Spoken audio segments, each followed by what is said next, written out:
ॐ सहनावतु सहनौ भुनक्तु सह वीर्यं करवावहै तेजस्विनावधीतमस्तु मा विद्विषावहै। ॐ शान्तिः शान्तिः शान्तिः।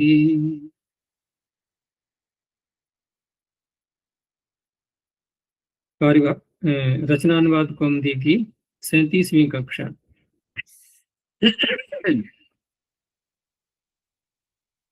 तो इसमें हमने पीछे 17 अभ्यासों तक देख लिया था। आज इसमें 18वां अभ्यास प्रारंभ करेंगे। अब इसमें देखो किस प्रकार के शब्द आ रहे हैं 18वें अभ्यास में, क्योंकि अनुवाद में ये हमें बहुत ध्यान रखना होता है कि शब्द की संरचना किस प्रकार की है। अब इसमें देखो सभी शब्दों में करिन, पक्षिन, दंडिन, विद्यार्थिन, स्वामिन, मंत्रिन, योगिन, त्यागिन, धनिन, सारे कैसे लग रहे हैं ना। तो इसमें सब में समानता क्या दिखाई दे रही है? नकार अंत में आना या कोई और समानता है? बताओ क्या लग रहा है इन सभी शब्दों में?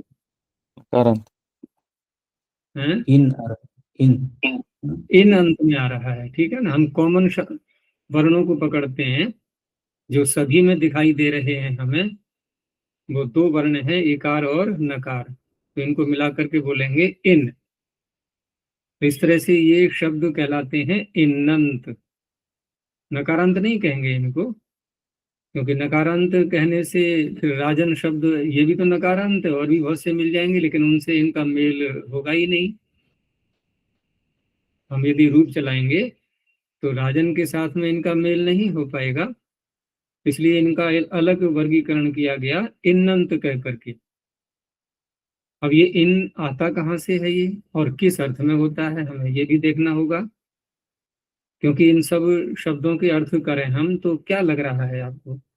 जैसे धनिन का अर्थ हो गया धन वाला। पीछे हमने मतु प्रत्यय किया था ना, ध्यान होगा। मतु प्रत्यय किया था तदस्यास्त्यस्मिन्निति मतु। आज उसी पृष्ठ को आप दोबारा फिर निकालो। तदस्यास्त्यस्मिन्निति मतु का जो प्रकरण था वो कहाँ बताया गया था? ध्यान आ रहा है किसी को? 5वें अध्याय द्वितीय पाद। हाँ, 5वें अध्याय के तृतीय पाद में, और पृष्ठ संख्या है इसकी 48। द्वितीय पाद आचार्य।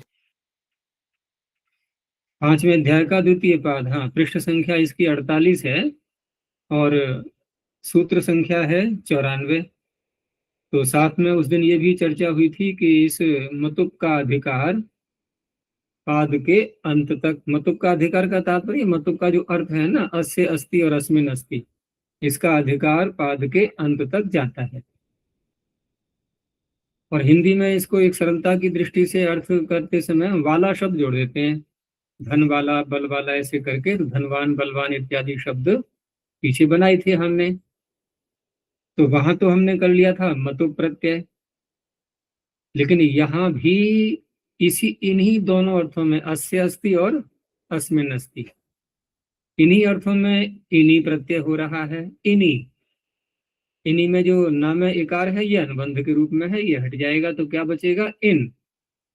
और बहुत शब्द बनते हैं इस प्रकार के। तो इसका तात्पर्य है कि इन्हीं प्रत्यय करने वाला सूत्र भी इसी प्रकरण में होना चाहिए, जब अस्य अस्ति अस्मिन अस्ति इस अर्थ में हो रहा है। तो देखो सूत्र संख्या यहाँ पर है 115।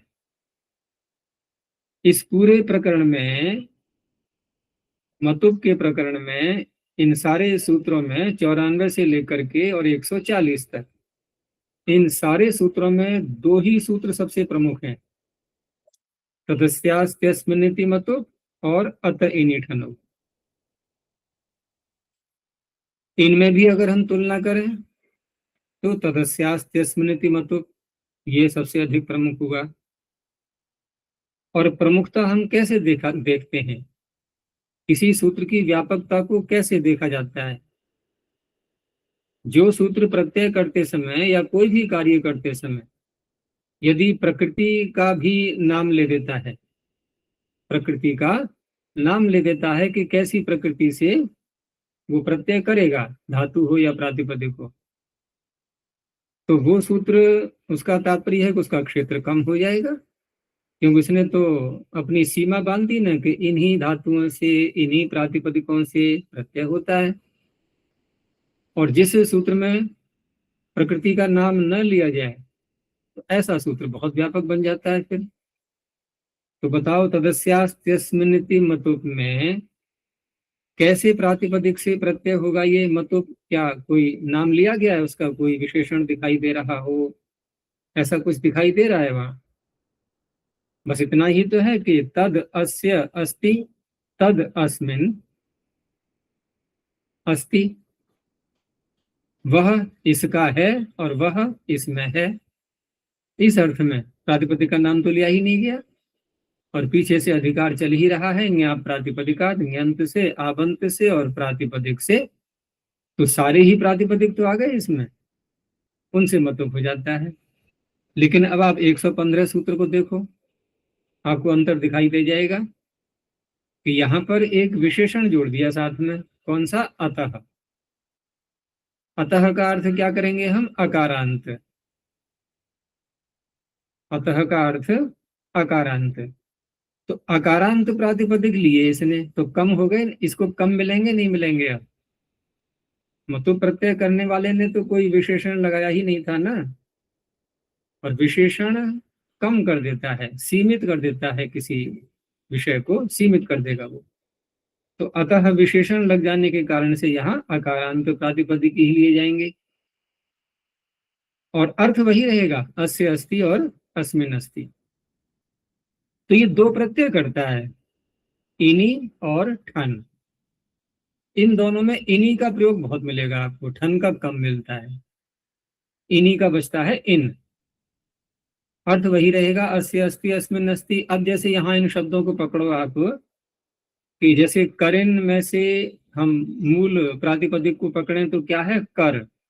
कर किसे कहते हैं? हाथ। तो हाथ तो सबके होते हैं, तो सबको तो करिन नहीं कहते, लेकिन वो जिसको हाथी कह रहे हैं, ये हस्तिन शब्द का अपभ्रंश है, हाथी। तो देखो, हस्तिन और करिन ये दोनों पर्यायवाची हो गए बिल्कुल। हस्त है जिसका, कर है जिसका, तो कैसे विग्रह करेंगे? करह अस्य अस्ति। अब ये अस्मिन् अस्ति नहीं बोलेंगे, यहाँ कहीं पर अस्य अस्ति घटेगा, कहीं अस्मिन् अस्ति घट जाएगा। तो करह अस्य अस्ति, ठीक है ना? कर है जिसका। अब इसलिए कहा गया कि उसका कर ही एक विशेष प्रकार का अंग है, जो कि बहुत आकार में भी बड़ा है, और सारे काम उससे होते हैं उसके। वो श्वास भी उसी से लेगा, पानी भी उसी से पिएगा, भोजन भी उसी से ग्रहण ले करके और मुख में पहुंचाता है। तो सारे काम वही तो करता है, वो हाथ ही तो है देखा जाए उसका, तो एक प्रकार से। तो इसलिए उसको विशेषता के कारण से वो कर शब्द से ही उसका नामकरण हो गया। तो करह अस्य अस्ति इति करिन, करिन शब्द बन गया। इसीलिए उसको हस्तिन भी कह देते हैं, क्योंकि हाथ, कर और हाथ पर्यायवाची हो गए, कर और हस्त। ऐसे ही पक्ष, पक्ष कहते हैं पंख, हिंदी में बिगड़ा हुआ शब्द है इसका, पंख। तो पक्ष जिसके हैं वो पक्षिन हो गया। अब पक्ष क्योंकि दो होते हैं, तो विग्रह करते समय हम कैसे बोलेंगे? पक्षौ अस्य स्तः इति पक्षिन। एक पंख का कोई देखा है प्राणी? होता है क्या पक्षी? है? वायुयान बनते हैं, देखा होगा आपने, दोनों तरफ होते हैं नहीं उसके भी। एक तरफ जिसका पंखा लगा हो, पर लगा हो, ऐसा कोई वायुयान होता ही नहीं। तो दो होते हैं, इसलिए उसका नाम पक्षिन हो गया। ये भी देखो अकारांत शब्द है पक्ष। दंड अकारांत है, तो दंड जिसका है वो दंडिन है। और विद्यार्थिन कैसे बनेगा? तो यहाँ ये इस सूत्र से इन्हीं प्रत्यय नहीं हुआ है, हुआ तो है लेकिन इस सूत्र से नहीं हुआ है। यह भिन्न अर्थ में है। विद्या का, यानी विद्या को चाहने वाला, इसका ये अर्थ है। अर्थ धातु आती है चाहने अर्थ में, मांगने अर्थ में। जो मांग होती है ना, तो जो विद्या को मांगता है अर्थात विद्या को चाहता है जो, उसे कहते हैं विद्यार्थिन। तो ये भी अंत में इन ही बचेगा, लेकिन यहाँ इस सूत्र से प्रत्यय नहीं करेंगे। किससे करेंगे अभी उसको नहीं देखना हमें। ऐसे ही स्वामिन शब्द है, ये भी इस सूत्र से नहीं करेंगे हम, और बल्कि इसका तो सूत्र ही पाणिनि ने एक अलग से बना दिया इस शब्द को बनाने के लिए। अष्टाध्यायी अगर याद है सभी को तो बताओ कौन सा सूत्र है ऐसा। स्वामिन ऐश्वर्य। स्वामिन ऐश्वर्य। ऐश्वर्य यानी कि स्व जिसका है, ठीक है ना। तो स्व शब्द से ही वहां पर उन्होंने स्वामिन शब्द को बनाया हुआ है।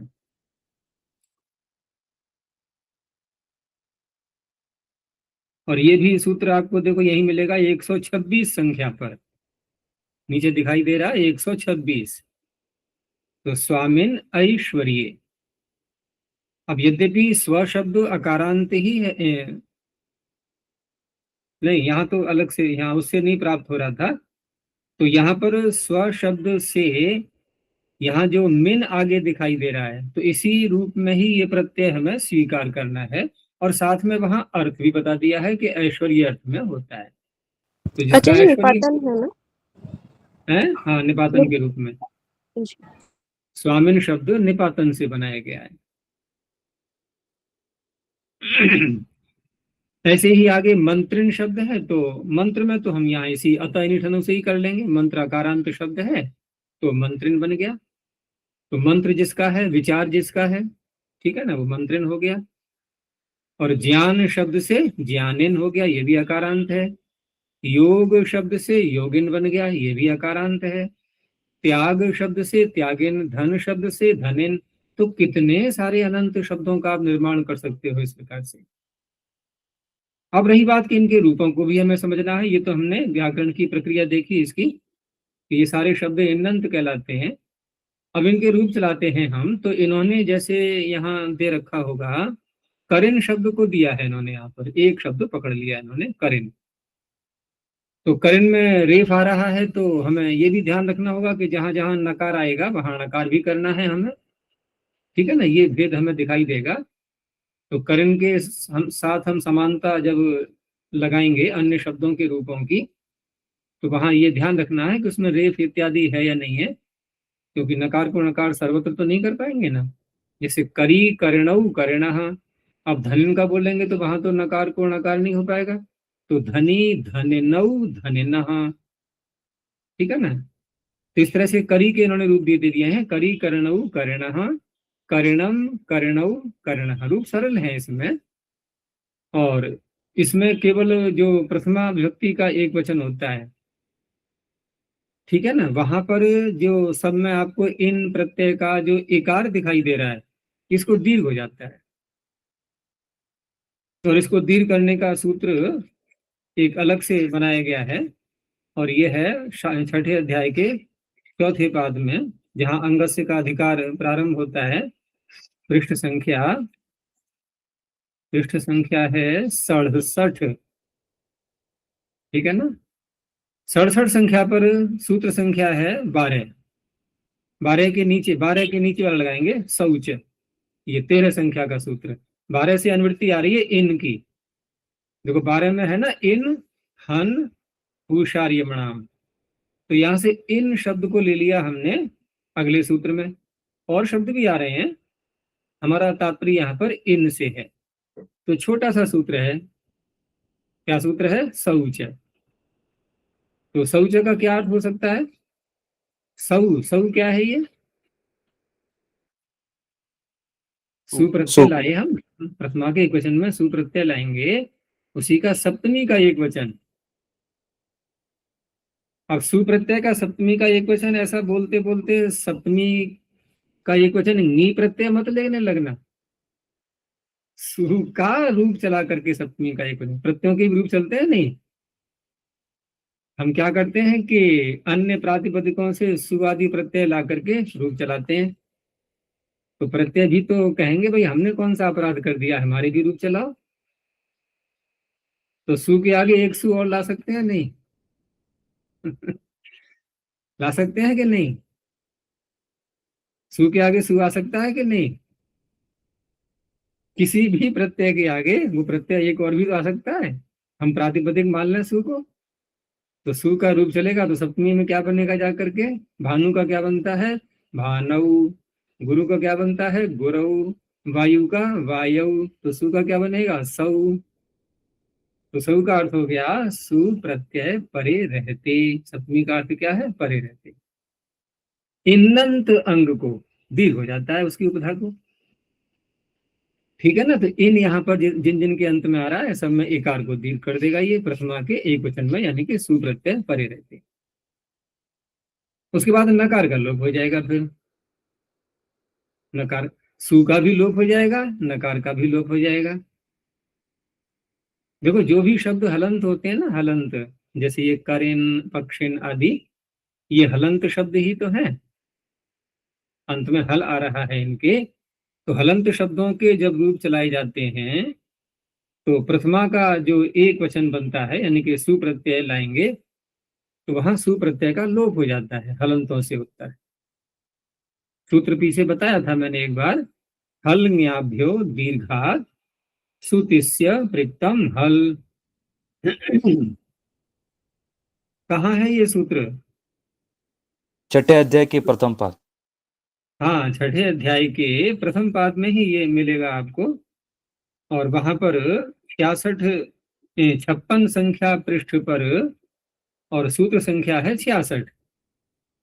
तो ये तो सूत्र बहुत ही लगाते हैं। तो हल न्याभ्य है यानी कि हल से हो गया हलंत शब्द, और नी से हो गया न्यंत शब्द, आप से हो गया आबंत शब्द। ठीक है ना? 3 प्रकार के शब्द ले लिए इन्होंने, हलंत, न्यंत, आबंत। इनसे उत्तर सु ती सी।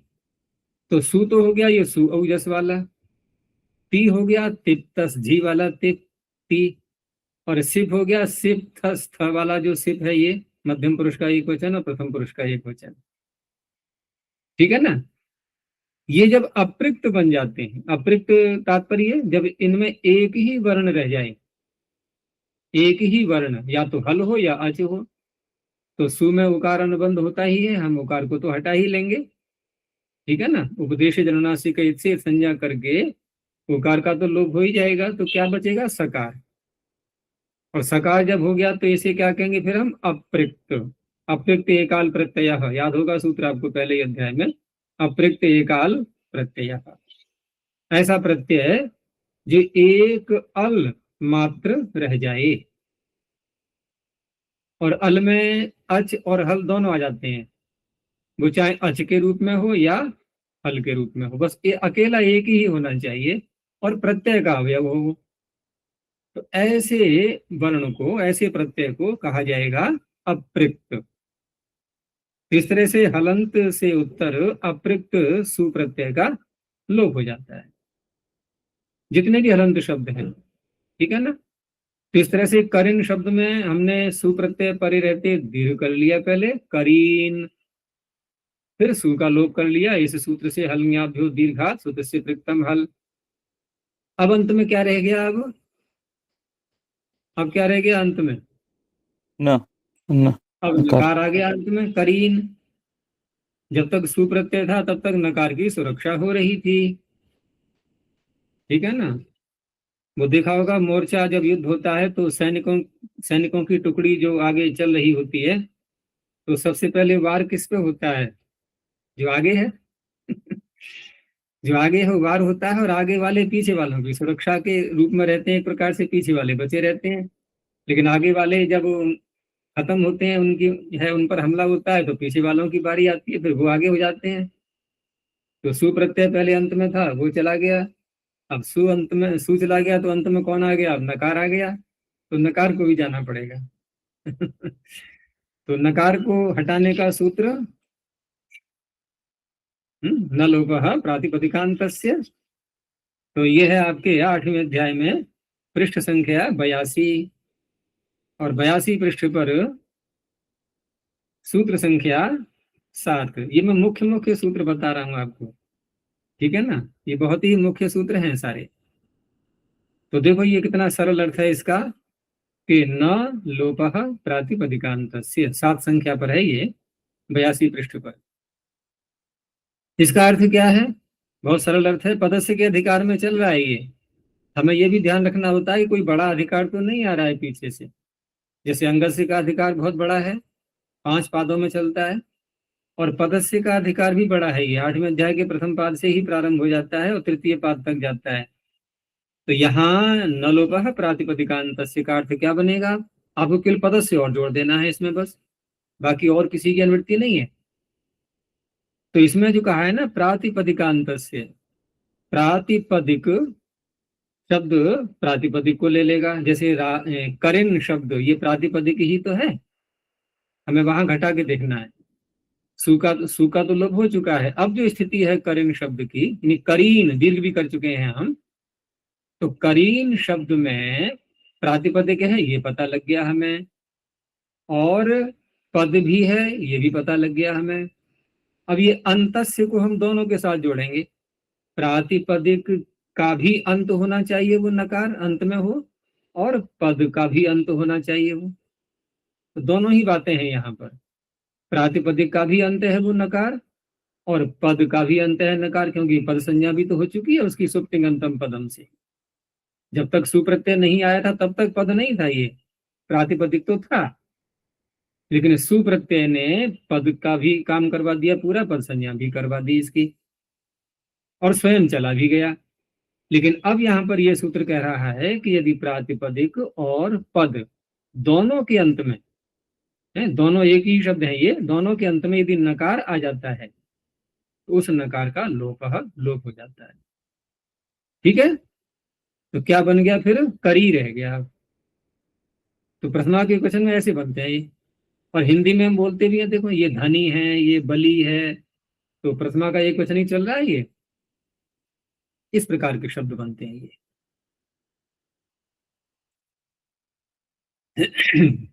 तो इस तरह से यहाँ जब रूप चलाएंगे हम, तो करी, अब आगे आगे लोप नहीं करना है हमें, तो अउ प्रत्यय जोड़ दो, आपको कुछ भी नहीं करना है। करण के आगे अउ जोड़ दो और नकार को नकार कर दो, करणऊ।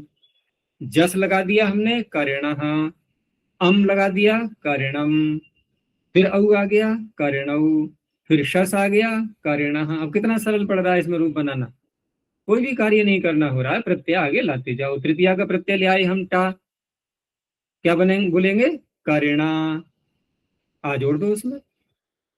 अब यहाँ जब हम प्रत्यय लाएंगे शस से लेकर के सप्तमी के बहुवचन तक, इन प्रत्ययों का वर्गीकरण हम अनेकों बार पीछे देख चुके हैं कि सारे जो 21 प्रत्यय हैं इनको 3 भागों में बांट देते हैं।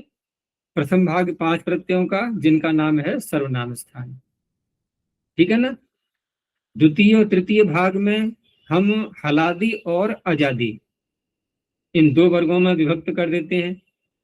आगे जो 16 प्रत्यय रह गए आपके, ठीक है ना, 16 प्रत्ययों को 2 भागों में बांटेंगे। शस से लेकर के सुख तक के जो प्रत्यय हैं उसमें 9 प्रत्यय हैं अजादि और 7 प्रत्यय हैं हलादि। इसका तो अभ्यास हो गया होगा। तो हलादि में भ्याम आ गया नहीं, तो जहां जहां हलादि प्रत्यय आते जाएंगे वहां पद संज्ञा होती जाएगी, प्रत्यय को छोड़ करके केवल शब्द की। और सूत्र उसका स्वादिश्व सर्वनाम स्थान। स्वादिश्व सर्वनाम स्थाने। एक तो होती है प्रत्यय सहित की पद संज्ञा, उसका सूत्र आपको सबको याद है, सुप्तिंगंतम पदम। वहां प्रत्यय भी सम्मिलित है उसमें, लेकिन प्रत्यय रहित की हमें पद संज्ञा करनी हो तो है स्वादिश्व सर्वनाम स्थाने। हलादियों को लेता है ये, क्योंकि आजादियों में फिर भ संज्ञा का अपवाद सूत्र आ रहा है आगे, वो भ संज्ञा कर देगा। तो जहां जहां पद संज्ञा होती जाएगी, तो करिन शब्द और आगे भ्याम आ रहा है, तो करिन शब्द में जो नकार है ये पद और प्रातिपदिक दोनों के अंत में आ गया कि नहीं?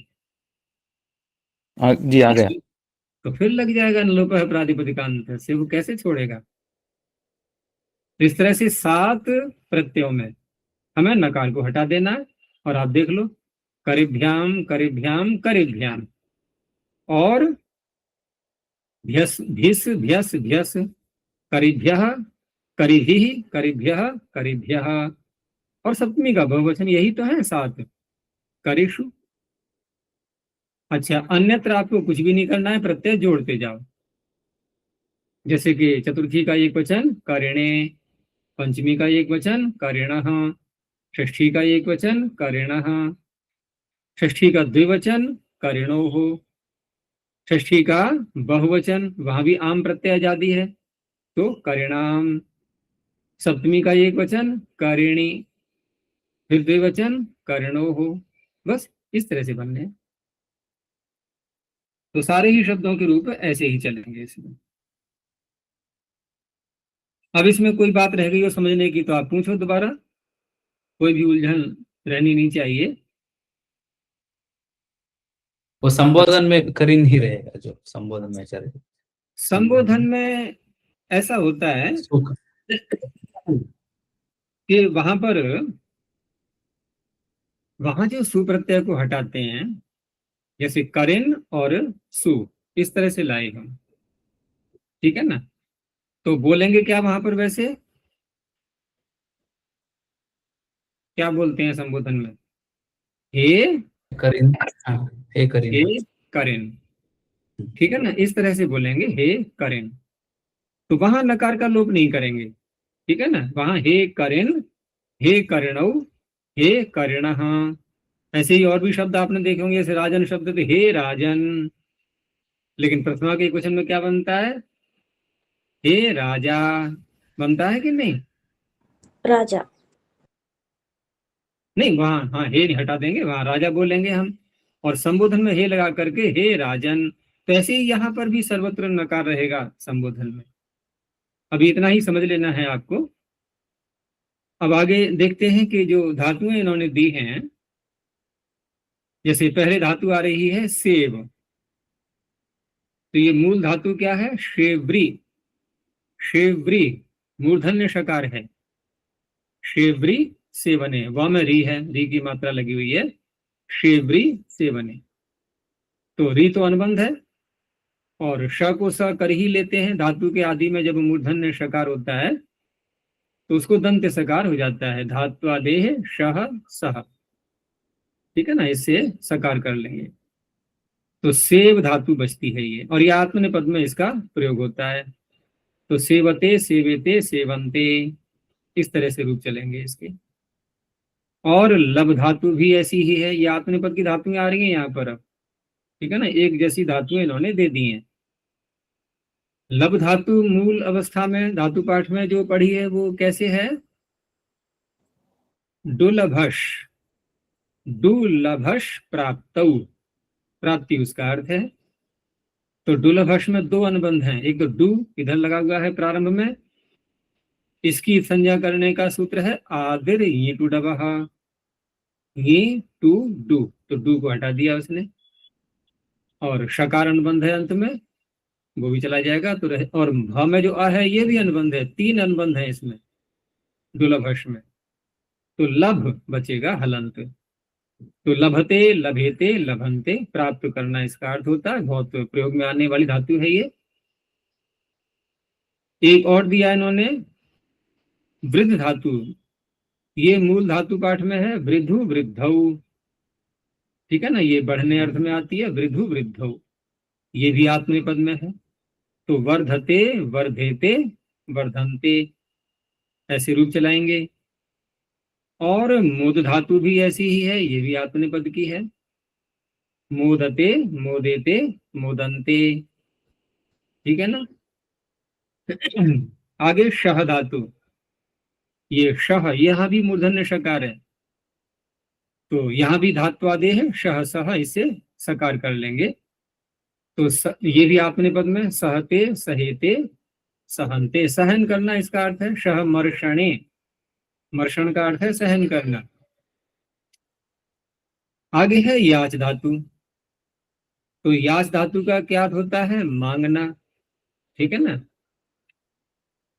तो याच का भी आपने पद में ही रूप चलेगा, याचते, याचेते, याचनते। तो इन्होंने जो दिए हैं रूप, ये इन्होंने सेव धातु के दिए होंगे। यहाँ दिखा भी दिया है इन्होंने, लट लकार का रूप चला करके, सेवते, सेवेते, सेवंते, सेवसे, सेवेथे, सेवध्वे, सेवे, सेवावहे, सेवामहे। ये अपने पद के प्रत्यय आएंगे सर्वत्र यहाँ पर। तो इस तरह से ये धातुएं भी आएंगी इस अनुवाद में। और आगे इन्होंने कुछ अव्यय दिए हैं, जैसे सकृत। तो सकृत शब्द का क्या अर्थ होता है? एक बार। ठीक है ना? सकृत ये अव्यय के रूप में समझना है आपको, इसमें जो है कोई भी इसका रूप नहीं चलने वाला। और एक बार इस अर्थ को कहने के लिए सकृत शब्द का प्रयोग है। और इसी में यदि नए समास कर दें हम, तो एक बार नहीं, तो क्या अर्थ बनेगा? अनेक बार। तो असकृत, असकृत अनेक बार, सकृत एक बार। बहुत प्रयोग होता है इन दोनों शब्दों का। और असकृत का जैसे बार बार अर्थ हुआ, अनेक बार, तो ऐसा ही एक और भी शब्द है इसी अर्थ को कहता हुआ, और वो शब्द है मुहुर। रेफांत है ये, मुहुर।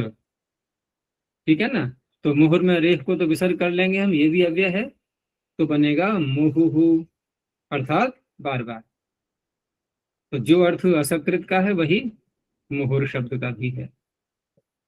और पुनः, पुनः का तात्पर्य है कि कोई कार्य एक बार हुआ और फिर करना है, तो दोबारा के लिए उसको बोल देते हैं पुनः। ये भी रेफांत शब्द है। क्या? पुनर। जैसे पीछे वाला भी रेफांत है और ये भी रेफांत है। और रेफांत पे जो शब्द होते हैं, तो आपको ये भी ध्यान रखना होगा कि हम जब वाक्यों में प्रयोग करेंगे इनका, तो एक तो होता है रू का रेफ, रू का उकार अनुबंध हटा करके रेफ बचता है। ठीक है ना? और एक है कि जहां पर रेफ ही रहा है मूल अवस्था में, रू का रेफ नहीं है, अनुबंध हटा करके रेफ नहीं है, अपितु रेफ मात्र ही है। तो जैसे यदि हम पुनर शब्द के आगे वचन शब्द को बोलें, तो क्या बोलेंगे मिला करके? क्या बोलेंगे? पुनर्वचन, पुनर्वचन। पुनर्वचन। ठीक है ना? अब यहाँ कोई कहने लगे कि पुनर में रेफ से पूर्व ह्रस्व वकार है, ना में आ है कि नहीं है, और आगे हर्ष प्रत्याहार का वर्ण आ रहा है, वचन का वकार, तो हसीचे लगाने लगे कहीं। ठीक है ना? तो ऐसी गलती नहीं करनी है, क्योंकि हसीचा हो अथवा अतोरो रप्लुता दप्लुते, ये दोनों ही सूत्र कैसे रेफ को लेते हैं? कैसे रेफ को लेंगे? ये रू, रू के ऊ। Okay okay. रू का रेफ लेंगे। तो रू का रेफ लेंगे, ये हमें पता कैसे लग रहा है इन दोनों सूत्रों में? कोई प्रश्न कर बैठे कैसे पता लगा कि रू का रेफ लिया है इन्होंने, तो क्या उत्तर आएगा इसका? रोह सुपी सूत्र कह रहा है। कहाँ पहुंच गए हम? इधर बात कर रहे हैं छठे अध्याय में अभी, वो तो 8वें अध्याय के सूत्र में है। 8वें अध्याय में पहुंच गए। अतोरो रप्लुता दप्लुते और हसीचा, ये जो सूत्र हैं दोनों, प्रश्न ये है कि यहाँ पर रू का ही रेफ होना चाहिए, रेफ मात्र नहीं होना चाहिए। ये अर्थ हमने कहाँ से निकाला? मूल शब्द जानकर कि किसकी विभक्ति है ये। नहीं तो मूल शब्द हमने कैसे जाना? मूल शब्द यहाँ तो पता लगा लिया हमने, पुनर है, लेकिन प्रश्न फिर वही है कि ये दोनों सूत्र रू के रेफ को लेते हैं, ये कौन बता रहा है? उसके ऊपर के सूत्र आचार्य जी। तो कौन है ऊपर के सूत्र? पुस्तक खोल के देख लो, कौन है ऊपर के सूत्र? उसमें है ना आचार्य जी, अतो रो। तो ऊपर के और कौन से हैं? अतो रो, रो रो ही सूचित कर रहा है आचार्य जी। तो ऊपर का कहाँ है ये? उसी में। उसी में है ये। तो हम भाग रहे हैं इधर उधर के लिए, हैं? यही बात परमात्मा के साथ घटती है कि हम ढूंढ रहे हैं, इधर उधर भाग रहे हैं, इधर जा रहे हैं उधर जा रहे हैं। ठीक है ना? अनेकों मंदिरों में जा रहे हैं, जहां तहां ढूंढ रहे हैं कहीं मिल जाए, और वो है कहाँ? वो अपने अंदर है। तो सूत्र के अंदर आ रहा है शब्द, हम और कहीं ढूंढ रहे हैं, बाहर मिल जाए कहीं पे। तो अतो रो हो, अप्लुताद अप्लुते। विग्रह करेंगे तो वहीं मिल जाएगा आपको। विग्रह कैसे किया? अतः रोह अप्लुताद अप्लुते।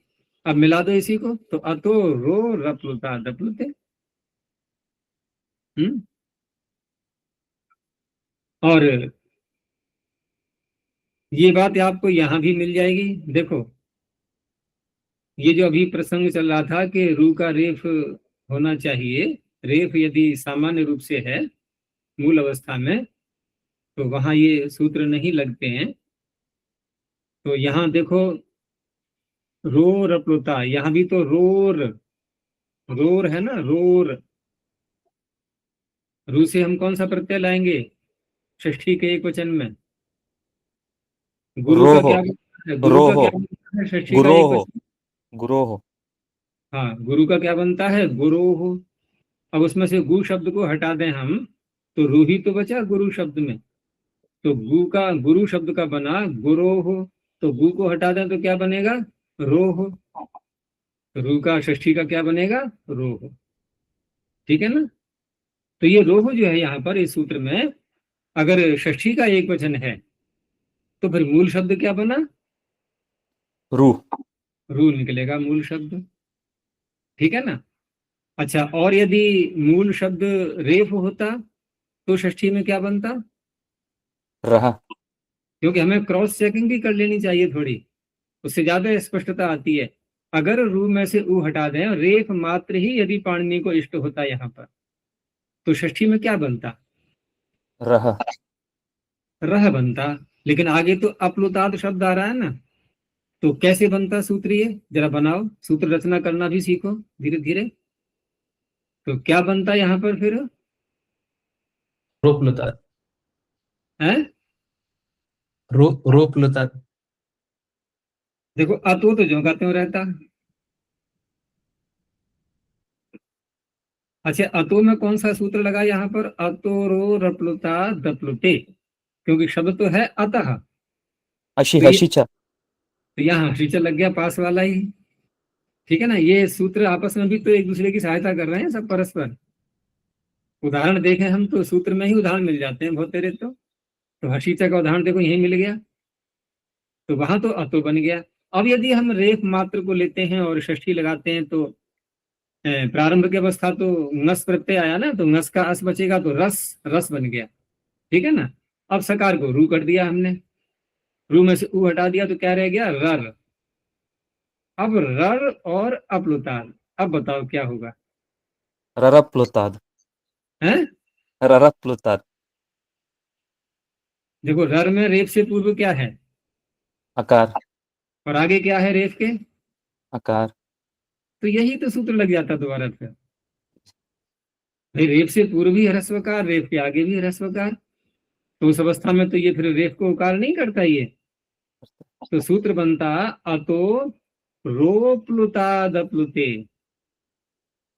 ऊ करता ये, फिर गुण हो जाता, फिर एगा पदांता दति। तीन सूत्र लगते हैं ना, इसके लगते ही ध्यान होगा। इसको मिला करके दो सूत्र और लगते हैं बाद में। तो ऐसा रचना है नहीं, रचना है रो रप्लुता। तो यही शब्द, यही सूत्र में आया हुआ शब्द ही बता रहा है कि पाणिनि को यहाँ पर रू इष्ट है, न कि रेफ। तो इस तरह से यहाँ ये दोनों सूत्र, और यही स्थिति वहां भी है। देखो, भो भगो अभो अपूर्व से योशी में, वहां भी तो हम अर्थ यही करते हैं ना। एक बार फिर निकालो सूत्र को, जिससे भ्रांति पूरी समाप्त हो जाए कि भो भगो अभो जो सूत्र आ रहा है 85 संख्या पर है ये, और सूत्र संख्या है 17। तो अब यही हम प्रश्न यहाँ भी रखेंगे कि यहाँ ये कैसे पता लगा हमें कि भू भगु अभो पूर्व से योशी सूत्र ये रू के रेफ को लेता है? ये कैसे पता लगा, बताओ। अच्छा जी, ऊपर सूत्र की अनुवृत्ति लेकर आ रहे हैं हम। रो हो। चलो, यहाँ तो ऊपर की बात मान ली हमने, ठीक है ना? वहां ऊपर नहीं हो पाया था, वहां उसी के अंदर ही था सब कुछ। तो यहाँ ऊपर का सूत्र क्या है? रो हो सुपी। रोह सुपी। अच्छा, और उसके, चलो अभी इसी पर निर्णय कर लो, रोह सुपी। तो रोह सुपी में यहाँ भी रोह में षष्ठी है, तो अतोरो रपृताद प्रत्यय में हम जब निर्णय कर रहे थे कि रू का षष्ठी का क्या बनेगा, रो हो, ऐसा ही तो है ये। अब यहाँ हमने विसर्ग बोल दिया क्योंकि सकार आगे आ रहा है, रोह सुती। वहां विसर्ग हम कर नहीं पाए थे, क्यों? क्योंकि अपलुताद का आकार आ रहा था। तो वहां कहा हमने रो रपलुताद, यहां बोलेंगे रोह सुती। अब इसी रोह की अनुवृत्ति अगले सूत्र में पहुंच गई, तो अर्थ यही तो बनेगा कि रू के रेफ के स्थान में, ठीक है ना, रू का जो रेफ बचता है उसी के स्थान में यकार हो जाता है, ठीक है ना। अच्छा, और हम ऊपर देखते हैं दो सूत्र और देखो, तो वहां देखो 14 संख्या पर लिखा है रोरी। अब बताओ मुझे, रोरी में जो रो शब्द है ये कौन सा मूल शब्द है, कौन सी विभक्ति है और कौन सा वचन है? रहरी आचार्य जी, षष्ठी विभक्ति। चलो, षष्ठी विभक्ति है तो मूल शब्द क्या बना? रेफ। यहाँ रेफ है मूल शब्द। अच्छा, यदि यहाँ पर मूल शब्द रू होता तो क्या बनता? रोह। विसर्ग कैसे हो जाएगा? रेफ आगे आ रहा है। रोर री। तो इस तरह से हमने देखा कि ऊपर वाले सूत्र में हम जब रह बनाएंगे तो रह तभी बन पाएगा जब मूल शब्द रेफ होगा, तो षष्ठी में रह बनेगा। मूल शब्द रू होगा तो षष्ठी में रोह बनेगा। इस तरह से पता करते हैं, ठीक है ना। मूल शब्द का पता होना चाहिए और विभक्ति और वचन इनका पता होना चाहिए। चलिए, तो बात चल रही थी पुनर्शब्द पर कि पुनर्शब्द के आगे हम वचन शब्द को जब लाएंगे तो हशीज यहाँ नहीं लग पाएगा, क्योंकि पुनर् में जो रेफ है ये रू का रेफ नहीं है। रू का उकार हटा करके हमने ग्रहण नहीं किया है। यहाँ मूल ही अव्यय ही ऐसा है ये रेफांत। ऐसे ही प्रातर शब्द है, प्रातर शब्द भी ऐसा ही है। वहां भी हम इन किसी भी सूत्र को नहीं लगा सकते। प्रातर में भी हम न तो अतोरोरप सूत्र लगा सकते हैं, न हशीजा लगा सकते हैं, न भोभगो सूत्र लगा सकते हैं। जो मंत्र बोलते हैं नहीं, हम प्रारंभ में प्रातः काल को उठते हैं तो प्रातर अग्निम, प्रातर इंद्रम, तो प्रातर अग्निम अगर ये रू का रेफ होता तो तुरंत ही यहाँ लग जाता अतोरो रप्लुता दप्लुते, तो क्या बनता? प्रातोग्निम। नहीं बना, प्रातर अग्निम। फिर इंद्र शब्द आया आगे, प्रातर इंद्रम, यहाँ भूभगो लग जाता अगर ये रू का रेफ होता तो। यहाँ भी नहीं लग पाया, तो रेफ ही बोल रहे हैं सर्वत्र। प्रातर अग्निम प्रातर इंद्रम हवामहे, प्रातर मित्रा वरुणा, प्रातर अश्विना। 4 बार आ गया इसी एक ही पंक्ति में प्रातर शब्द। तो ऐसे ही मुहुर शब्द है, ये भी रेफांत है। आचार्य जी, अतोरो रप्लुताद प्रत्यय में जो रो रप्लुताद रोर, तो वहां रेफ जो ngस के सकार है ससजु शोरु ऐसे ही। हाँ, ngस के सकार को ससजुषोरु से रू होगा। तो बोलो आगे, अब क्या भूभगो लगाना है? वही ध्यान पहुंच रहा होगा। हाँ, तो भूभगो जब लगेगा ना, रेफ के पूर्व आकार होना चाहिए। आचार्य जी, एक प्रश्न है कि हमने ये जो जैसे अव्यय शब्दों में रेफांत शब्द जो देखते हैं, इसकी पहचान यानी कि पहले ही हमें इन अवयवों का जानकार होना चाहिए ना आचार्य जी? ये तो पहचान हो तो रही है अब, ये धीरे धीरे ऐसे ही पहचान होती है, पढ़ पढ़ के अध्ययन कर करके। ये अध्ययन कर करके ऐसे ही पहचान होती है। ये धीरे धीरे चर्चाएं सब हो ही रही हैं, यही पहचान का तरीका है। चलो आगे देखते हैं। अब ये तो इन्होंने ये सेव धातु का रूप दे दिया है, ठीक है ना। और आगे जो अन्य धातुएं हैं लभ आदि, उनके भी रूप ऐसे ही चलेंगे। आगे इन्होंने सूचना में क्या लिखा है कि भ्वादिगण की, ये भ्वादिगण के आगे जो एक संख्या है इसका ये संकेत दे रहे हैं कि भ्वादिगण पहला गण है। धातु पाठ में। तो भौतिकगण की सभी आत्मनेपदी धातुओं के रूप सेव के तुल्य चलेंगे, ठीक है ना, क्योंकि यहाँ शब प्रत्यय आना ही है सर्वत्र। तो शब प्रत्यय आएगा तो 4 लकारों में तो शब आना ही है, तो सेवते सेवते सेवंते ऐसे ही रूप चलेंगे।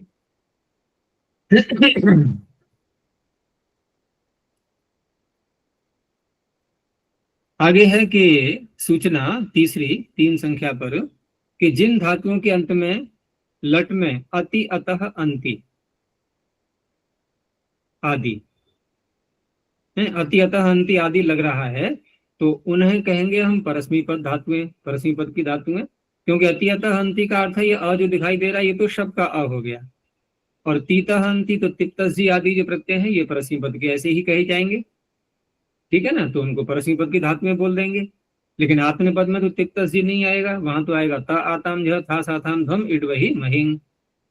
और वहां ये नियम होता है कि 4 लकारों में हम जब आत्मनेपद के प्रत्यय लाते हैं, ये बात जो बताने जा रहा हूं मैं ये परस्मी पद के प्रत्ययों में नहीं लगती, ये आत्मनेपद के प्रत्ययों में ये विशेष नियम होता है। और इसका सूत्र आप देख लो, तीसरे अध्याय का अंतिम पाद निकालो, पृष्ठ संख्या 28, पृष्ठ संख्या 28 और सूत्र संख्या है 79, और ठीक उसी के नीचे है तिप्तजी सिप्तस्थ, ठीक है ना। तो तिप्तजी सिप्तस्थ सूत्र तो हमारे लिए परिचित है ही, कि लकार के स्थान पर ये 18 प्रत्यय आते ही हैं सब, बाद में इनकी छटनी करके हमें एक प्रत्यय लेना होता है, वो एक अलग प्रक्रिया है। लेकिन अगला जो सूत्र है वो क्या कह रहा है, आप लोग खुद अर्थ करने का प्रयास करो पहले। देखो टितः, ठीक है ना, ये षष्ठी का एक वचन हो गया। आत्मनेपदानाम, ये षष्ठी का बहुवचन हो गया। फिर टेरे में भी 2 भाग करोगे आप, टेह ए, तो टेह जो है ये टी शब्द, टी शब्द का षष्ठी का एक वचन। इकारांत शब्द के हम जब रूप चलाते हैं, जैसे मुनि शब्द का षष्ठी में क्या बनेगा, मुनेह। हरि का क्या बनेगा, हरेह।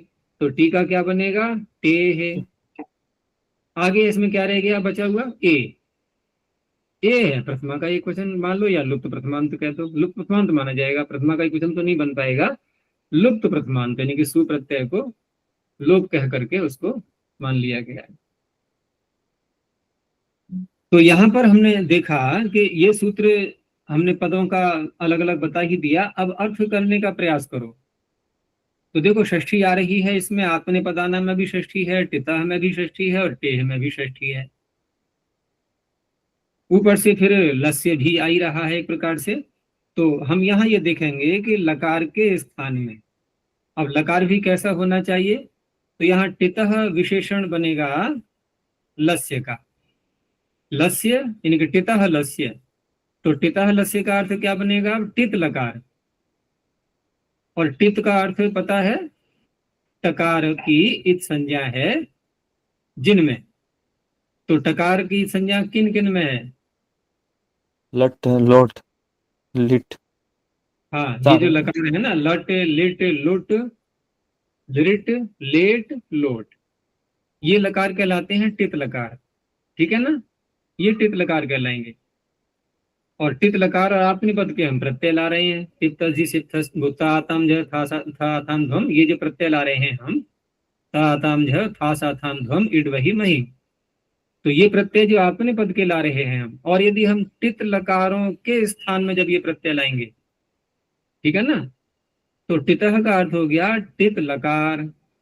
फिर प्रत्यय आई अब ये तिप्तसी आदि, इनमें से कौन से लेने हैं, तो कहा आत्मनेपदानाम। टित लकारों के स्थान में आत्मने पद के जो प्रत्यय हैं, अब यहां भी षष्ठी है, उनके उनके टेह, टेह में भी षष्ठी है, इन टी भाग के स्थान में। षष्ठी का अर्थ क्या होता है, के स्थान में, तो टी भाग के स्थान में ए प्रथमा है, ए आदेश हो जाता है।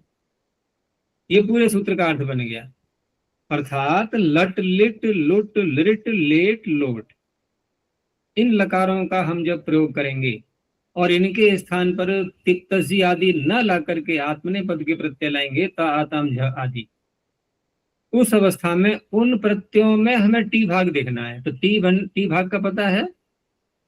टी किसे कहते हैं? टी संज्ञा है, अचो अंत्यादि टी, इत्यादि टी। अचह अंत्यादि टी। एक सरल वाक्य में हम देखें तो हम इसको ऐसे कह सकते हैं कि किसी भी शब्द का अंतिम अच, क्या बोला मैंने? किसी भी शब्द का अंत में अंतिम अच। होने वाला अच, अंत्य माने अंत में होने वाला, क्या? अचह, अच होना चाहिए वो। तो अंत में होने वाला अच, जैसे हमने कहा बालक, तो बालक में अंतिम अच क्या है?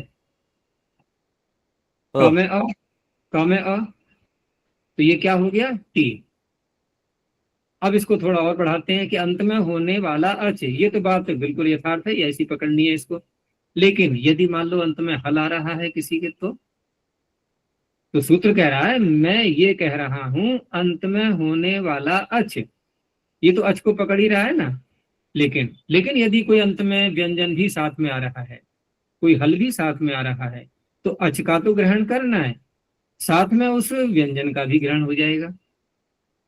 जैसे हमने कहा राजन, तो राजन में अंतिम अच क्या है? ज का, ज में अ, ज का नहीं, ज में अ, जाम। ठीक है, ज में अ, और उसके आगे क्या आ रहा है? नकार। तो अन, इतने का नाम टी बनेगा। तो हम इसको यूं कह सकते हैं कि कोई भी शब्द ले लें हम, यदि अजंत है तो अच मात्र का नाम टी होगा, यदि हलंत है तो अंत वाला हल और साथ में अच, इतने समुदाय का नाम टी होगा। ठीक है ना? अच्छा, अब मुझे बताते जाओ, जैसे प्रत्यय है त आताम झ, तो त में टी भाग कितना है? एक। ऐसे बोलो ना, का जी नाम आ, टी, जी हाँ। तो उसको ए करते जाओ, जहां जहां टी दिखाई देना उसको ए करते जाओ, तो क्या बन गया? ते। ते। अब ते जोड़ दो, सेवते हो गया। अच्छा, दूसरा प्रत्यय क्या है? आताम। आताम में टी भाग कितना है? एक, दो दो। आम। आम, तो आम को ए कर दो, आते। आते। तो आते हैं उधर, सेवते सेवेते। अब और कुछ भी हुआ है इसमें, उसको अभी नहीं ले रहे, ये इकार। तो बात, हाँ, और नहीं ले रहे, लेकिन आम को तो ए हो गया ना, ये तो पता लगी गया आपको। तो सेवेते। अब कौन सा प्रत्यय आया? तीसरा, झ। अब झ में टी भाग, झ को पहले अंत आदेश कर लो, झकार को, तो झ न कह करके इसको कहो अंत। तो अंत में टी भाग कितना है? एक। अ, उसका नाम बोला करो सीधा, एक और दो हाँ, नहीं। अ, तो हाँ। अ को ए कर दो, अंते, तो सेवंते। अब आया थास, तो थास को क्या करें भाई? थास में आस भाग है, टी तो है नहीं है? दूसरा सूत्र बता रहे सर। उधर मत देखो अभी। तो थास में आस भाग है, टी, अगर इसको हम ए कर दें तो क्या बनेगा? थे बन जाएगा। इसलिए पाणिनि ने क्या किया? अगला सूत्र एक और बना दिया कि थास को उन्होंने से कर दिया पहले ही, उन्होंने वो ए करने का झंझट ही समाप्त कर दिया कि थासह से, पूरे थास के स्थान पर से कर दिया। ठीक है ना? अब हमें एक और अतिरिक्त करने की पड़ेगी आवश्यकता, ये आ तो गया उसमें पहले से ही। तो से बसे। फिर आया आथाम, आथाम में टी भाग कितना है? आम। अब आम को ए कर दो, तो थे। सेवे थे। ठीक है ना? अब आया अंत में ध्वम, तो ध्वम में टी भाग कितना है? अम। अम को ए कर दिया, द्वे, सेवध्वे। अब क्या आया प्रत्यय? इट। इट का बचा ई, यहाँ टी भाग कितना है? यहाँ टी भाग कितना है? वो पूरा ई ही टी भाग है बेचारा, वो क्या करेगा, और उसका कोई साथी है ही नहीं यहाँ पर, यानी पूरा प्रत्यय ही टी है देखा जाए तो ई को कर दो ए। ठीक है ना? तो क्या बन गया? सेवे। अब वही, वही में टी भाग कितना है? ई, तो ई को ये कर दिया तो वहे। उधर दीर्घ भी हो चुका है यहाँ पर, वो किससे हुआ अभी नहीं बोलेंगे, तो सेवा वहे। फिर महिम का मही बचता है, मही में टी भाग कितना है, ई को ए कर दिया, महे तो सेवा महे। इस तरह से रूप चलते हैं आत्मनेपद में। टित लकारों की बताई है मैंने ये, ठीक है ना, टित लकारों। तो यही सूत्र है मुख्य, टित आत्मने पदानाम टेरे। और थासह से दोनों को मिला लो एक साथ, क्योंकि थास प्रत्यय आना ही है तो उसमें से हो जाता है सीधा ही, नहीं थास का थे बन जाता फिर, नहीं तो। इस तरह से है ये व्यवस्था। चलिए आगे देखते हैं। तो ये हो गया, और आगे 4 संख्या पर लिखा है इन्होंने नियमों में कि 5, 6, 7 इनमें दिए प्रथमा द्वितीया के, 5, 6, 7 का तात्पर्य अभ्यास 5, 6, 7 इनमें दिए प्रथमा द्वितीया के नियमों का पुनः अभ्यास करो। यानी प्रथमा द्वितीया के जो इन्होंने पीछे बताए हैं उनका ये प्रयोग करवाएंगे। और आगे है फिर नियम 52। तो ये नियम हम वैसे जान भी चुके हैं, और इसमें पीडीएफ फाइल में ये अशुद्ध छप गया है, ये मकार है, ये भकार नहीं है। तो सूत्र है मोनुस्वार, तो सीधे सूत्र को ही निकालो, ठीक है ना, 8वें अध्याय में है ये। और 8वें अध्याय में कहाँ देखेंगे इस सूत्र को, तीसरे पाद में, पृष्ठ संख्या है 85, सूत्र संख्या है 23। ठीक है, 23 संख्या पर देखना है आपको। तो यहाँ सूत्र के पदों को देखो पहले। मह अनुस्वार, मोनुस्वार, कौन सा लगा सूत्र संधि करने के लिए यहाँ पर, अतोरो रप्लुता दप्लुते। हाँ, अतोरो रप्लुता दप्लुते। तो मह अनुस्वार, तो मह क्या है, ये मकार का षष्ठी का एक वचन। तो सीधा सा अर्थ है मकार के स्थान में अनुस्वार हो जाता है। यही तो अर्थ बना, यही तो अर्थ बनेगा ना, मकार के स्थान में अनुस्वार हो जाता है। लेकिन आप पीछे से ले लो, इसमें हली, हली आ रहा है ना, हली। तो हली में हल में सप्तमी है, तो सप्तमी का अर्थ क्या होता है, परे रहते। तो हल परे रहते मकार को अनुस्वार हो जाता है। अब आप मकार नहीं बोल सकते, हल आगे आ रहा है तो, ठीक है ना। तो इन्होंने इन्हीं बातों को अपने शब्दों में ढाला है कि मोनुस्वार। दूसरा ये भी है इसमें कि मोनुस्वार जो सूत्र है, यहाँ एक बड़ा अधिकार भी चल रहा है। कौन सा, पदस्य का, पदस्य का अधिकार भी चल रहा है। तो पदस्य का अधिकार चल रहा है तो पदस्य में भी षष्ठी है, इधर मह में भी षष्ठी है। और ये चर्चा पीछे हो भी चुकी है कि जब एक जैसी व्यक्तियां आती हैं तो वहां कोई विशेषण बनता है, कोई विशेष्य बनता है। तो पदस्य भी है इसमें और मह शब्द भी है, दोनों में षष्ठी आ रही है, ठीक है ना। तो पदस्य बन जाएगा विशेषण, अर्थात पद के अंत में जो मकार है, ठीक है ना। पदस्य माने पद के अंत में, वहां तदंत विधि हो जाएगी। पद के अंत में यदि कहीं पर मकार आ रहा है, वहां लगता है सूत्रीय। पद के मध्य में आ रहा है तो नहीं लगेगा, ये पद के अंत में जब आता है तो हम इसको कहते हैं पदांत मकार। तो पदांत मकार के स्थान में हल पर रहते अनुस्वार हो जाता है। तो उसी का अर्थ इन्होंने लिखा हुआ है कि पद के अंतिम म के बाद यदि कोई व्यंजन हो तो मकार को अनुस्वार हो जाता है। और यदि हल परे नहीं है, स्वर परे है, यानी कि अच परे है, तो मकार ही बोलेंगे हम। जैसे उदाहरण में देख लो, कार्यम करोति। अब कार्यम करोति जिस वाक्य में आएगा ये, तो कार्यम में कौन सी विभक्ति है ये, द्वितीया, द्वितीया का एक एक वचन। क्योंकि कार्य शब्द नपुंसकलिंग में आता है ये, और अम प्रत्यय आगे आया और अमी पूर्व से पूर्व रूप होकर के कार्यम। अब ये मकार हमें दिखाई दे रहा है आगे कर, और पद के अंत में भी है ये, सुप्तिंगंतम पदम से ये पूरा एक पद है विभक्ति सहित, और उसके अंत में मकार आ गया है। तो करोति आगे ककार दिखाई दे रहा है हमें, हल परे है, तो मोनुस्वार। अब इसका अर्थ ध्यान हो गया आपको पूरा, कि पद के अंत में जो मकार होता है उसको अनुस्वार आदेश हो जाता है हल परे रहते। तो कार्यम करोति, अब अनुस्वार के रूप में लिखेंगे इसको।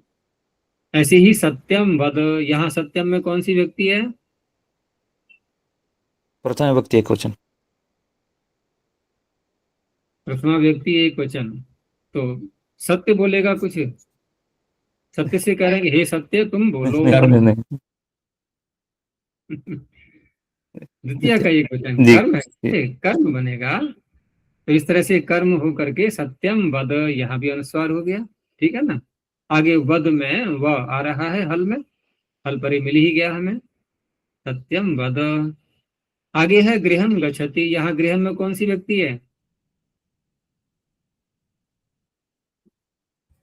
द्वितीया। हाँ, द्वितीया। द्वितीया का एक वचन, कर्म है गृह। तो यहाँ भी अम प्रत्यय आकर के गृहम बना लिया था हमने पहले, और उस मकार को गकार पर रहते अनुस्वार कर दिया, गृहम गच्छति। अब इन्होंने दिखाया है ऐसी स्थिति कि जहां पर हल परे नहीं है, जैसे गृहम अगच्छत, ठीक है ना। यहाँ भी तो गृहम द्वितीया का एक वचन है, मकार हमें दिखाई दे रहा है, लेकिन आगे क्या देखो ना, आगे क्या है? अगच्छत। तो अब हम नहीं लगा सकते मोनुस्वारों को, पता लग गया ना आपको। तो ऐसे उदाहरणों को क्या बोलते हैं हम? प्रत्युदाहरण। सूत्र की दृष्टि से देखें तो देखो, सूत्र के अनुकूल जहां सूत्र का कार्य संपन्न हो जाए, ऐसे उदाहरण को कहते हैं उदाहरण। और जहां सूत्र नहीं लग पा रहा है, सूत्र की शर्त पूरी नहीं हो रही है, उसे क्या कहते हैं? प्रत्युदाहरण। उदाहरण का विपरीत, ठीक है ना, प्रत्युदाहरण। तो गृह मगच्छत, यहाँ अछपरे है, मकार ही बोलेंगे अब, गृह मगच्छत। अब ये जो मकार गृह में दिखाई दे रहा है आपको, इसमें स्वर तो है नहीं, और ये व्यंजन का स्वभाव होता है कि वो स्वर की ओर भागता है, ठीक है ना। व्यंजन में स्वर नहीं है तो क्या है? मृत के समान ही तो है, उसको जीवन चाहिए, तो जीवन चाहिए तो स्वर की ओर दौड़ेगा। अच्छा, स्वर की ओर दौड़ेगा तो मान लो उसके पीछे आ रहा हो स्वर, उधर को दौड़ेगा या अगले स्वर की ओर जाएगा? देखो, गृह में मकार दिखाई दे रहा है आपको, ये मकार में स्वर नहीं है, तो मकार में स्वर नहीं है और मकार को चाहिए स्वर, तो मकार के पूर्व आपको स्वर दिखाई दे रहा है एक, या नहीं दिख रहा है? हा में अ है कि नहीं है? ये भी तो स्वर है, और अगच्छत में अ है, ये भी स्वर है। तो ये पीछे वाले में क्यों नहीं, पीछे क्यों नहीं पकड़ा इसने, पीछे क्यों नहीं दौड़ा ये?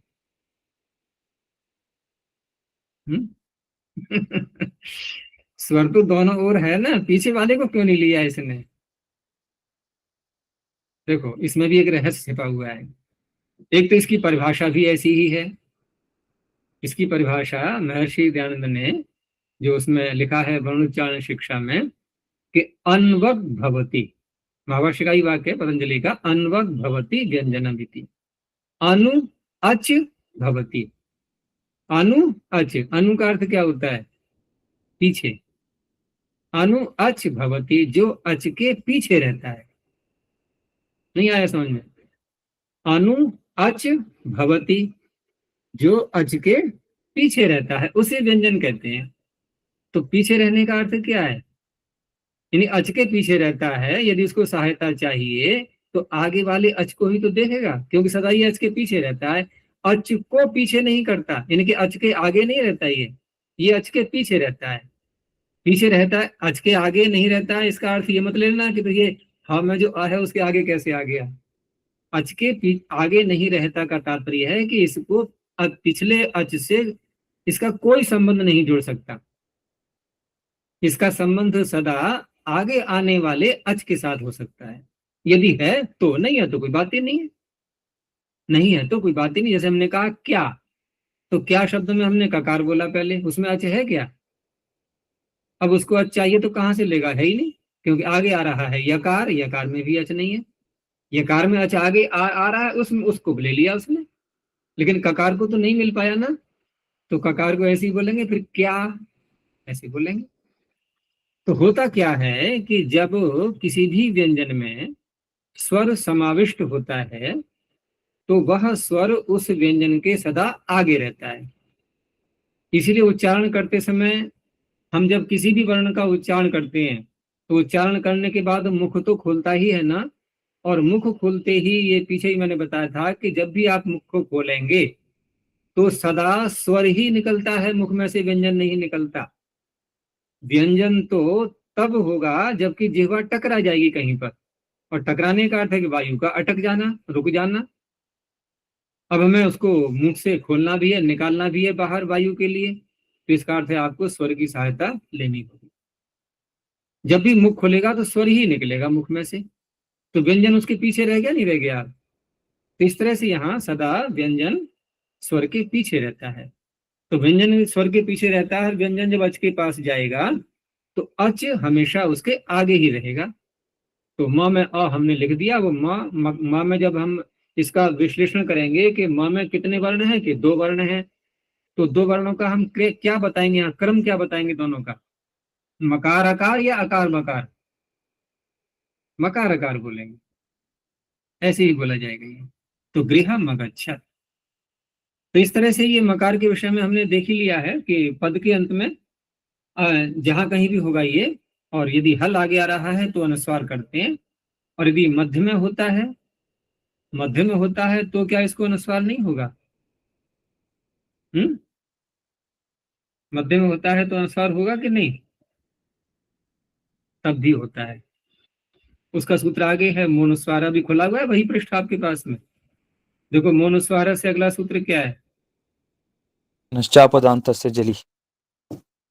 तो देखो अभी साथ में ही है, तो इसको भी देख लो थोड़ा सा कि नह च, मैं अलग कर रहा हूं, नह च अपदान्तस्य झलि, नह च। तो न में षष्ठी है यहाँ नकार में, जैसे पीछे मह में षष्ठी थी मकार में, तो वहां अर्थ किया था हमने मकार के स्थान में, यहाँ अर्थ क्या करेंगे? नकार के स्थान में, ठीक है ना, नकार के स्थान में। और नह के आगे च भी ले लिया इन्होंने।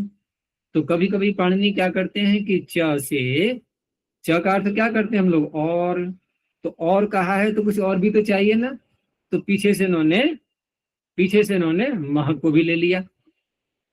अब दोबारा अर्थ करो कि नकार के स्थान में और मकार के स्थान में। अच्छा, फिर विशेषण क्या दिया है इसमें? अपदान्तस्य। पीछे हमने क्या कहा था कि पदस्य का अधिकार आ रहा है, तो पद के अंत में अर्थ किया हमने। ये क्या कह रहे हैं? अपदान्तस्य, अर्थात पद के अंत में नहीं, अन्य कहीं पर, मध्य में, प्रारंभ में, कहीं पर भी ले लो। अब आप अंत में नहीं लेना है हमें ये नकार मकार, अब उनको भी अनुस्वार हो जाता है, लेकिन उनको अनुस्वार सारे हल पर रहते नहीं लिया, हल में से कुछ कम कर दिए। तो हल में से कम करने के लिए इन्होंने एक अन्य प्रत्याहार बोल दिया, झली झल। तो झल में अधिक वर्ण है या हल में अधिक वर्ण है? हल में, क्योंकि हयावरट से प्रारंभ करेंगे हम और झल को प्रारंभ करेंगे झभय सूत्र से, तो इसमें कम आ जाएंगे हम। तो इस तरह से झल परे होता है तो अपदांत नकार मकार को भी अनुस्वार हो जाता है, लेकिन उस अनुस्वार का एक कार्य फिर और भी होता है, उसको फिर परसवर्ण भी करते हैं हम। आगे जो वर्ण आ रहा है जिस वर्ग का, उसका 5वां वर्ण उस अनुस्वार के स्थान में करते हैं, ठीक है ना। तो इस तरह से ये 2 सूत्र हैं यहाँ पर मुख्य, ये मोनुस्वार और नश्चापदान्तस्य झलि। मोनुस्वार केवल मकार को अनुस्वार करता है पद के अंत में, और नश्चापदान्तस्य झलि मकार और नकार दोनों को अनुस्वार करेगा अपदांत में, झल परे रहते। आचार्य जी, यहाँ पदस्य का अधिकार चल रहा है, तो मोनुस्वारः मकारांत पद या पद के मकार? अच्छा, मकारांत पद बोल भी दिया हमने, तो ऐसा बोल करके भी क्या अंतर आने वाला है? हम फिर अलवन कैसे लगाएंगे? आएगा तो मकारी, आएगा तो मकारी। चाहे चाकू को गिरा दो खरबूजे पर, या खरबूजे को गिरा दो चाकू पर, कटेगा कौन? खरबूजा। तो पदांत मकार के स्थान पर या मकारांत पद के स्थान पर। तो मकारांत पद बोला तो ऐसे ही जाता है, लेकिन वहां फिर अलवंत्य की सहायता से वो आएगा मकार ही, ठीक है ना, होगा अनुस्वार उसी के स्थान में।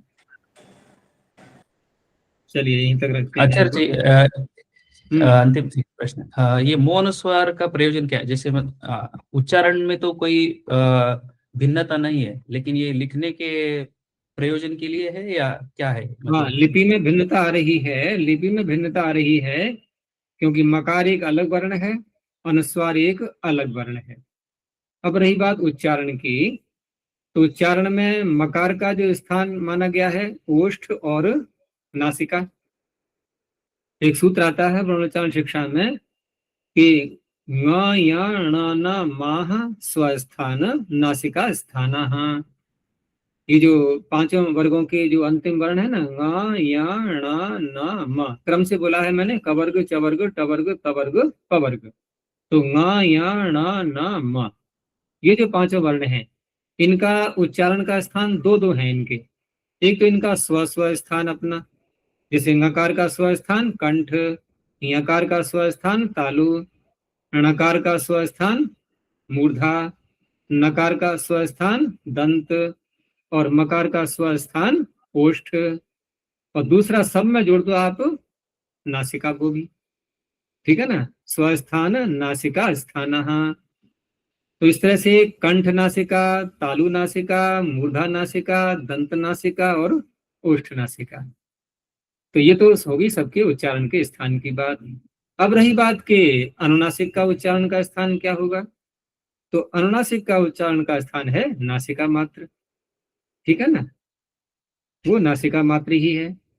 तो नासिका मात्र है तो अब नासिका इनमें भी आ रही है, तो आपको लगेगा कि एक जैसा ही हो गया, ये अनुस्वार कर लिया हमने तब भी और मकार कर लिया हमने तब भी। लेकिन होता क्या है कि अनुस्वार करने के बाद आपको एक अन्य भी अधिकार मिल जाता है कि आगे आने वाले जिस वर्ग का भी वर्ण आगे आ रहा है उसका पांचवा वर्ण आप अनुस्वार के स्थान में कर सकते हैं। वहां फिर दो विकल्प है हमारे पास में। अंतिम पृष्ठ पे आ जाओ फिर, अगर ये आपने बात छेड़ी दी है तो अंतिम पृष्ठ पर आ जाओ अष्टाध्यायी के। तो वहां देखो आपको दो सूत्र मिलेंगे, जैसे अभी हमने यहाँ पर दो सूत्र देखे थे, वहां भी अनुस्वार के स्थान में परसवर्ण करने वाले भी दो सूत्र हैं। जैसे अनुस्वार करने वाले दो सूत्र हैं, फिर अनुस्वार को परसवर्ण करने वाले भी दो सूत्र हैं। अनुस्वार करने वाले दो सूत्रों में हमने क्या किया था कि एक स्थल पर हमने पदांत में अनुस्वार किया था, एक स्थल में हमने अपदांत में अनुस्वार किया था। अब यहाँ भी दोनों बातें यही कही जा रही हैं कि एक सूत्र लग रहा है अपदांत में परसवर्ण करने के लिए, एक सूत्र लग रहा है पदांत में परसवर्ण करने के लिए। सूत्र संख्या है आपकी 57 और 58। तो पहले हम 57 सूत्र को देखते हैं, और 57 सूत्र का अर्थ अपदांत हम ये जो करेंगे ये करेंगे अगले सूत्र के आधार पर, क्योंकि अगला सूत्र कह रहा है पदांतस्य।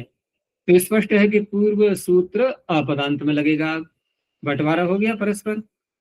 तो पहला सूत्र क्या कह रहा है, बहुत सरल है, किसी की भी अनुवृत्ति नहीं लानी है आपको यहाँ पर, कि अनुस्वारस्य, अनुस्वार के स्थान में पर सवर्ण, पर सवर्ण यानी कि पर जो वर्ण आ रहा है उसका सवर्ण, तो पांचवा वर्ण ही निकलता है वो प्रत्येक वर्ग का, वो हो जाता है कब, यही यय प्रत्याहार परे रहते। ये इसकी बात हो गई। अब जो मैंने कहा था कि ये अपदांत में लगता है, ये मैंने इसलिए कहा कि अगला सूत्र इसका है वैकल्पिक अपवाद। तो अपवाद या पदांत में वो ले रहा है अपने पास में, तो इसको क्या मिलेगा फिर, अपदांत मिलेगा, ठीक है ना। तो इस तरह से यहाँ पर जहां अपदांत अनुस्वार होता है वहां तो नित्य ही परसवर्ण होता है, और पद के अंत में यदि आ रहा है वहां विकल्प से परसवर्ण, आप चाहे अनुस्वार लिखो अथवा वर्ग का पांचवा अक्षर जो जिस वर्ग का आगे आ रहा है उसका पांचवा अक्षर भी लिख सकते हो। जैसे उदाहरण के लिए हमने यहाँ पर जो वाक्य देखे थे अभी, जैसे कार्यम करोति, तो आप कार्यम करोति में कार्यम में अनुस्वार भी लिख सकते हैं। और दूसरा क्या विकल्प है कि करोति जो ककार आ रहा है तो कवर्ग का पांचवा वर्ण, तो आप कार्यम करोति ङकार लिखेंगे, ङकार के नीचे या तो हल्का चिन्ह लगाएंगे या फिर ङकार ककार की लिपि भी एक ही आ जाती है संयुक्त वर्ण की। जैसे अंक लिखते हैं ना, अंक, तो ङ और का एक साथ लिखने की लिपि आती है, तो उसका प्रयोग कर सकते हैं कार्यं करोति। अच्छा, यहाँ दोनों ही शुद्ध हैं ये, तो बताओ यहाँ पर कार्यं करोति में अनुस्वार का परसवर्ण करना और न करना ये किसने बताया, 57 सूत्र ने संख्या वाले ने या 58 वाले ने?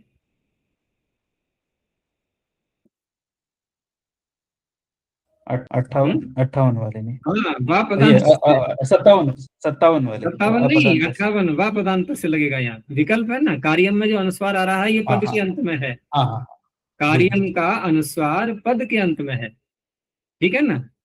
यहाँ नहीं, यहाँ जो है यही लगेगा। अच्छा, ऐसे ही सत्यम पद। अब सत्यम पद में क्या कर सकते हो आप, तो सत्यम पद में यहाँ पर अनुस्वार करने के बाद अब यहाँ जो वह आगे आ रहा है ये कोई किसी वर्ग का अक्षर तो है नहीं, लेकिन 3 वर्गों के अतिरिक्त 3 वर्ण ऐसे हैं, या व ल, ये 3 सानुनासिक भी होते हैं, निरनुनासिक भी होते हैं। तो यहाँ पर यदि हम परसवर्ण करेंगे तो एक वकार और आ जाएगा और उसके ऊपर अर्धचंद्राकार बिंदु यानी कि अनुनासिक का चिन्ह भी होगा उसके ऊपर। तो सत्यम वद, सत्यम वद, ठीक है ना। इसको ऐसे लिखेंगे, कब परसवर्ण करेंगे, तो नहीं करेंगे तो जैसा है वैसा ही शुद्ध है। ऐसे ही गृहम गच्छति, यहाँ तो आप कार्यं करोति के समान घटा लो, या तो आप ङ और ग यानी कि गृहं गच्छति अथवा गृहम गच्छति। और जहां पद के मध्य में होता है यानी कि अपदांत, वहां आपको नित्य ही परसवर्ण करना होगा। जैसे चंचल, तो चंचल में जो च के ऊपर अनुस्वार है, तो ये पद के अंत में नहीं है, क्योंकि पद तो पूरा चंचल शब्द है, वहां तो है ही नहीं अनुस्वार। अब यहाँ पद के मध्य में आ रहा है जो च के ऊपर अनुस्वार, तो आपको नित्य ही परसवर्ण करना होगा कि नहीं। अब तो नित्य करेंगे तो क्या करेंगे, तो उसके आगे क्या आ रहा है, चकार। तो च वर्ग का 5वां वर्ण यकार हो गया, तो चंचल। अब यदि कोई अनुस्वार लिख रहा है तो अशुद्ध माना जाएगा व्याकरण की दृष्टि से। इस तरह से होता है ये नियम। तो हमने दोनों अनुस्वार के सूत्र भी देख लिए और परसवर्ण करने वाले सूत्र भी देख लिए।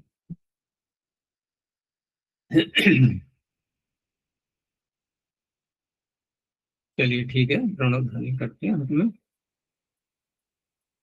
ओ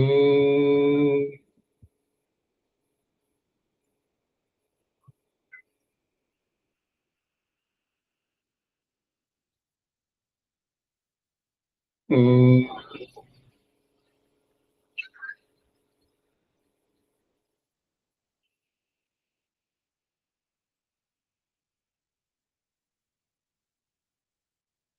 ओ